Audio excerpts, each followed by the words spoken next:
मी समर्थ. आज आपण चंपाषष्ठी याविषयी माहिती जाणून घेऊया. 2 डिसेंबर 2024 खंडोबाचे नवरात्राला सुरुवात होत आहे. तर यावेळेस आपण चंपाषष्ठीमध्ये 6 दिवसाची खंडोबाची सेवा करीत असतो. तर चंपाषष्ठीच्या दिवशी आपण आपल्या घरामध्ये कुलदेवताचा टाक किंवा घट बसवत असतो. तर हा घट बसवण्याचा शुभ वेळ काय आहे, मुहूर्त काय आहे, तसेच चंपाषष्ठीचे महत्त्व काय आहे, चंपाषष्ठीचे काही फायदे आहेत, चंपाषष्ठी केल्यामुळे आपल्याला काय लाभ होतात, याविषयी आपण माहिती जाणून घेऊया. चंपाषष्ठी, ज्याला खंडोबा नवरात्री म्हणून ओळखली जाते, हा भगवान शंकराचा अवतार असलेल्या खंडोबाला समर्पित असा एक प्रमुख सण आहे.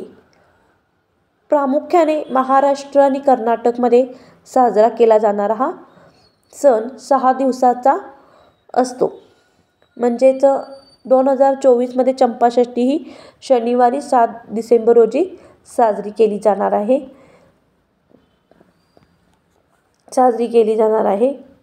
त्याचप्रमाणे मल्हारी मार्तंड भैरव हे त्यांचे खंडोबाचे संस्कृत नाव आहे. या देवतेची लोकप्रियता एवढी व्यापक आहे की धनगर रामोशापासून देशस्थ ब्राह्मणापर्यंत समाजाच्या सर्व थरात त्यांची उपासना केली जाते. खंडोबा नवरात्र हे मार्गशीर्ष शुद्ध प्रतिपदा ते मार्गशीर्ष शुद्ध षष्ठी असे 6 दिवस केले जाते. हा खरा षड्रोत्सव असतो.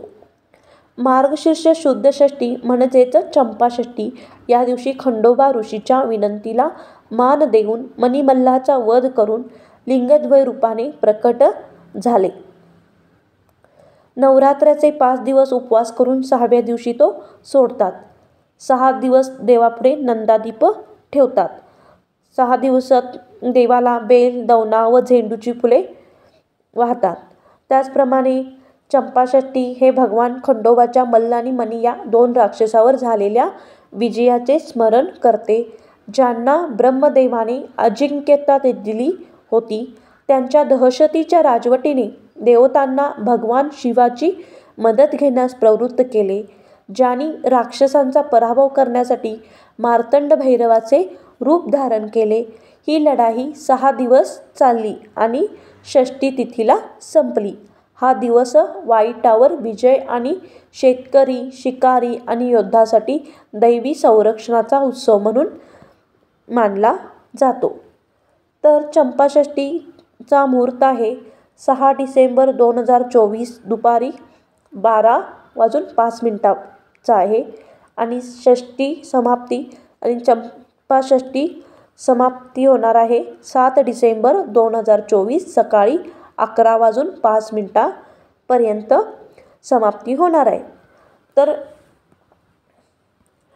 पूजा मांडणी कशी करायची, त्या विधी काय आणि वेळा काय आहेत हे आपण पाहूया. हा उत्सव 6 दिवस चालतो. अमावस्यापासून सुरू होतो आणि चंपाषष्ठीला संपतो. भक्त शुद्धीकरण विधीसाठी लवकर उठतात, ज्यात स्नान करणे, शिवमंदिरांना भेट देणे, दररोज मंदिरात फळे, भाज्या, हळद पावडर, सफरचंदाची पाने यासारखे नैवेद्य केले जातात.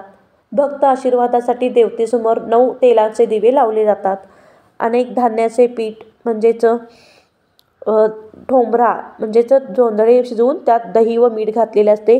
कणकेचा रोडगा, वांग्याचे भरीत, तसेच पातीचा कांदा, लसूण हे पदार्थ नैवेद्यात दाखवले जातात. तसेच त्यानंतर तळी भरली जाते. खंडोबाच्या तळी भरणे म्हणजे एका ताम्हणात विड्याची पाने, पैसा, सुपारी, भंडारा व खोबरे हे पदार्थ ठेवून ते ताम्हण सदानंदांचा येळकोट येळकोट किंवा येळकोट येळकोट जय मल्हार असे मोठ्याने 3 वेळा म्हणत उचलतात. त्यानंतर दिवटी बुधली घेऊन आरती करतात. देवाकडे तोंड करून भंडारा व खोबरे उधळून प्रसाद वाटला जातो. अशा प्रकारे चंपाषष्ठीला खंडोबाचे कुलदैवताची पूजा केली जाते. तसेच चंपाषष्ठी करण्यामागे काय फायदे आहे, तर चंपाषष्ठी विधीमध्ये भाग घेतल्याने भक्तांच्या मागील पापाची शुद्धी होते आणि सुख समृद्धी मिळते असे मानले जाते. तसेच जे लोक समर्पणाने उपवास करतात त्यांना दैवी आशीर्वाद प्राप्त होतात, जे त्यांना जीवनातील आव्हानावर मात करण्यास मदत करतात. चंपाषष्ठी हा केवळ धार्मिक उत्सवच नाही तर भक्तांमध्ये सामुदायिक भावना वाढवणारा सांस्कृतिक उत्सव म्हणून काम करतो.